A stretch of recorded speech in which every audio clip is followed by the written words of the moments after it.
Ташиев кеп не пеш кыласыңар деди азыр. Ташиев'in kolundan ne gelip tuvasan? Kolundan gelip sen çıkmaz mı yerden? Ташиев келсе арт жагын кой берет. Ушул жетекчи ушул сөз үчүн жумушунан кетиши мүмкүнбү? Ташиевдин колунан эч нерсе келбейт деп айтты деди жашоочулар.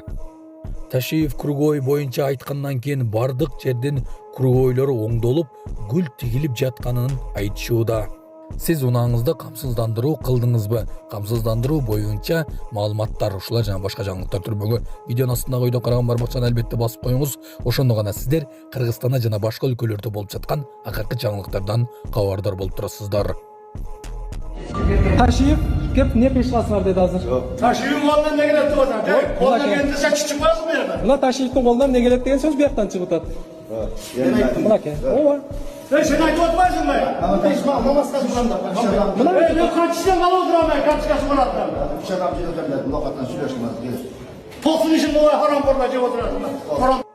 Aysta, Ташиев боюнча айтыңызчы. Ташиев не дедиңиз азыр? Жок. Жок, тартың Айста. Ташиев боюнча айтсаңыз кайсы? Жок, Айста, Ташиев боюнча айтыңызчы сиз азыр. Сөзүңүздү. Ташиев боюнча сөз айтсаңыз. Азыр не дедиңиз? Ташиев не пеш кыласыңар дедиңиз азыр? Айттыңызбы? Жокмун. Айтпадыңызбы? Сен азыр өзүңө жооп бербей кайра Ташиев тоосу. Жок, Айста, мен өзүмө жооп берем азыр. Сиз башта сөзүңүзгө жооп бериң, Ташиевди пеш кылба дегеничи. Илгиздөөкөң эле. Беш жылда деген жокмун. Саламатсыздарбы, урматтуу мекенештер, өзүңүздөргө белгилүү болгондой, Москва шаарында рейдтер, массалык кармоолор күч алууда. Андыктан документи жок жүрүүдөн абайлаңыз. Эң башкысы официалдуу адамдарга кайрылыңыздар. Таза регистрация мыйзамдуу түрдө даярдайбыз. Мөөнөт өтүп кетсе, базадан чыгып кетсе, Сахарова карточка, ДМС, ННН, СНИЛС, ОМС, медкарта, трудовой договор, кара тизмеден текшерүү, деги эле иш кагаздарда кандай көйгөй болбосун кайрылыңыздар. Байланыш телефону +7915 126 73 29. Бүгін 25 июнь 2025 жыл. Мына кечеки Токмоктогу көлдөгү жана круговой жөнүндө видео чыкпады эле. Канча Ташиев генерал страшником башталыптыр биякта. Алла разы болсун сизден. Давно Московский районго да бир келип кетсеңиз сонун эле бир көптөгөн оңдолбогон жерлер оңдолуп кетчүдөй болду. АСАГа боюнча айта кетейин. Ассаламу алейкум достор, мен адвокат Юрий Шардар Абдыкапаров. Мына баарыбыз билгендей, 1-июлдан баштап обязательно страхование деп кирет мыйзам боюнча. Эгер ким успеть этпей калган болсо, для физических лиц деп 3000 сом штраф, иностранный граждан жана юридический лицолорго 13 000 сомдон кетет деп айтат элек. Негизи мен анткени страховой компаниялар азыр абдан көп, частныйлар. Мен негизи мен мамлекеттикин колдойт элем, мамлекеттикин сунуштайт элем. Ошондой эле жанагы АСАГа деп бул 5 күндөн 12 айга жери алса болот. 1680 сомдон баштап өйдө кетет деп айта кетет элек. Негизи анан жанагы бир адамга дагы страховка кылып койсо болот ошо машинаны, же неограниченный кылып койсо болот. Мен негизи неограниченный деп айтат элем, анткени эгер машинаңды эми көп болсо 300 сом 400 сом кымбатыраак, эгер машинаңды досуң же аялың же ата-энең айдап баратып сүзүп койгон болсо, сен бир эле адамга страховка кылып койсоң, анда страховая компания аны төлөп бербейт. Эгер сен неограниченный кылсаң, башка бирөө болобу же өзүң болосуңду сүзүп алса, страховая компания төлөп берет деп айтат элек. Анан негизи жанагы страховая компания деп атпайсызбы, АСАГа боюнча негизи азыр онлайн кылса дагы болот. Жана Мегапейде, ООдо, Мбанкта дагы кылып атышат. Бул дагы мыйзам жол берет, кылса болот.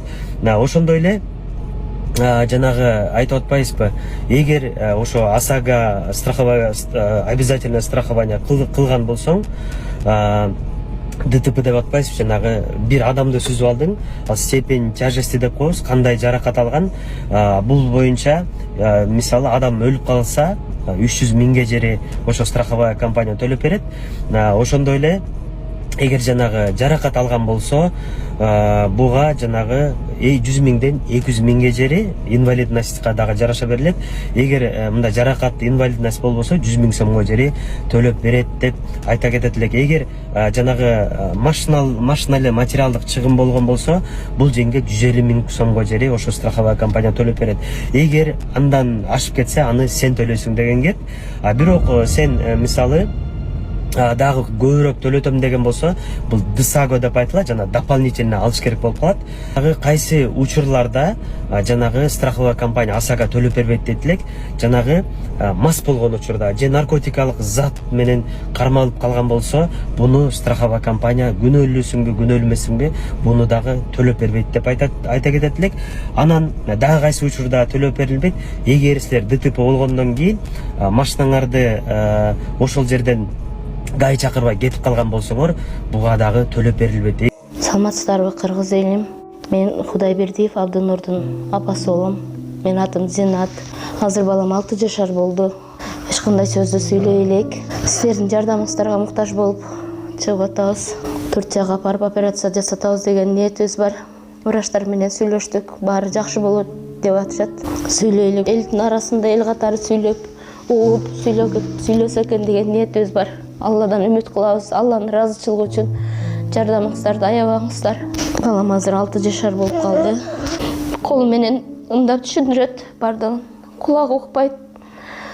Бир угла ушу 50% угат, бир углабыз такыр эле жок. Бул да Алланын сыноосу экен. Кыйынчылыктарды көрдүк ушул убакка чейин. Жардамыңыздарды күтөбүз сиздерден. Көп түкүрсө көл болот дегендей жардам бериңиздер. Кайдыгер карабаңыздар, кыргыз элим. Биздин реквизит номерлер өзүмө караштуу 0333 Зинат деп чыгат. Россия өлкөсүнөн котором дегендерге ошол номерлерге салсаңыздар болот. Кайдыгер карабаңыздар, кыргыз элим, жардам бериңиздер.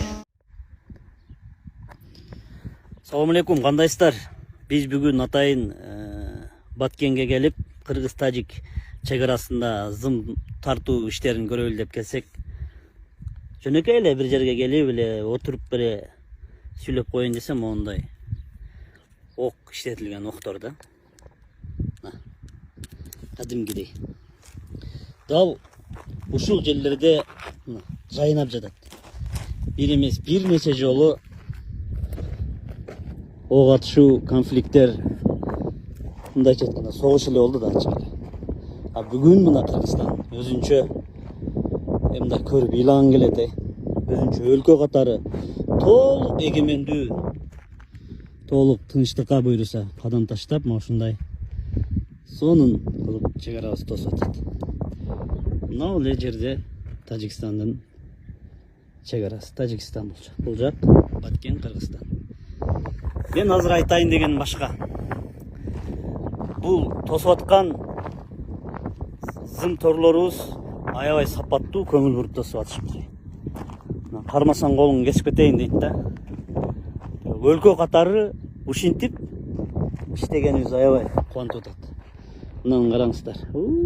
Нар жактан бери келген зым. Аскерлерге жана Токтобой деген жеңебиз түштөнүүгө Абетке атайын Бишкектен ырчыларды алып келип, койлорду союп, аштам деп келиптир. Баткендин келини да милдетим аткарып коеюн деп. Ошол жерде аскерлерди көрүп мен чындап кубандым, бир чети ыйлагым келди да. Сурасак Чети Дубандан, Чүй, Ысык көл, Нарын, Жалал-Абад, Баткен, Ош бардык жактан келген балдар. Бир эле чек арачылар эмес, Миноборонанын балдары, МЧСте служба кылып аткандар, МВДнын ички аскерлери бардыгы чогуу биримдикте, ынтымакта чек арабызды ушундай сонун кылып тосуп атышат. Тошкондо дагы обед 1 саат убакыт берилет экен. Обедти кылып эле балдардын эс алып алайын деген эмес, чарчоо көзүнөн көрбөйсүң де. Чындапчы чарчоо жок балдарда. Дем, күч. Себеби булар өлкөбүз үчүн тарыхыбыздагы эң маанилүү иштерди жасап атышат. Мени кубантканы түштөнүүгө обед берем деген адамдар очерет экен. Бүгүн биз ошол Токтобой Орголчо деген жеңебиз 300 аскерге түштөнүү берди. Ана айтайын дегеним, кыргыздар жакшылыкка катуу шашылат экен. Очередь дейт, кезек күткөн ошончо дейт. Мына болгондо дагы сапаттуу кылып тосуп атышат. Эптемей эмес. Азыр бул бүткөндөн кийин токто коюлат окшойт. Жана бир аскер айтты, бүткөндөн кийин негизги элеги үстүнөн ток тартылат дейт. Мына биз мына өлкө катары эң сонун ишти жасап жатабыз. Өткөндө президентибиз Садыр Нуркожоевич парламентке келгенде жогорку кеңеште сүйлөдү го. Геосаясий абалды көрүп атасыңар, кагылышууларды көрүп атасыңар. Бардык жерде, көпчүлүк жерде чыңалуу, бирок Борбор Азиядагы тынчтыкты Кыргызстан менен Тажикстан ортосундагы чек араны чечип сактап калганга себепчи болдуңуздар деп жогорку кеңеште сүйлөдү го. Чындап президент Садыр Нуркожоевичтин, генерал Камчыбек Ташиевдин бул жерде эрктүүлүгү болду. Анча сын пикир, эми өйдө төмөн сөздөр сөзсүз айтылат. Анткени бир огород эмеспиз, бир өлкөнүн чек арасы чечилип атат. Буюрса мына жакшылыкка болсун, сонун. Анан местный адамдардын көз карашы кандай деп сурасам, алар дагы дейт, келип тамактарын кылып берип, сүйүнүп, кубанып, анткени тынчтык. Бул жерде жана башында көрсөттүм го, ок атылган. Бүгүн мына буюрса түбөл тынчтык болсун. Өзүңдүн мамлекетиң, мындан бул жагы Кыргызстан деп кенен кесип жүрөсүң. Кыргызстан бул иштерди салым кошкон бардык адамдарга терең ыраазычылык, ошонун ичинде жогорку кеңеш, бул азыркы акыркы чакырылыштагы жогорку кеңештики эмне дебесин, алар дагы өзүнүн саясий эркин көрсөтүп, ратификация иштеринде өзүнүн эркин көрсөтө алды. Мына өлкө катары абдан жакшы. Эки дос деп коебуз, аларга да ыраазычылык, негизги элибизге мына чек араны тартып аткан чек арачыларыбызга терең ыраазычылык. Дайым тынчтык болсун. Мына сапатын көрдүңүздөр, эптеме эмес эми. Өтө албайт бу жерден адамчы. Өтсө дагы жазасын алат дегендей. Бирок эң сонун мамлекет катары кубанып турабыз. Эми келсең бул жерде башкача экен да. Сезимдер башкача. Аскерлерибизге рахмат. Буга чейин курал менен коргоду эле эми. Дайым жакшылыктар болсун, аманчылык болсун. Биз да кеттик эми. Биз өзүбүз Баткендин кадам жайынан болобуз. Чоорайлы.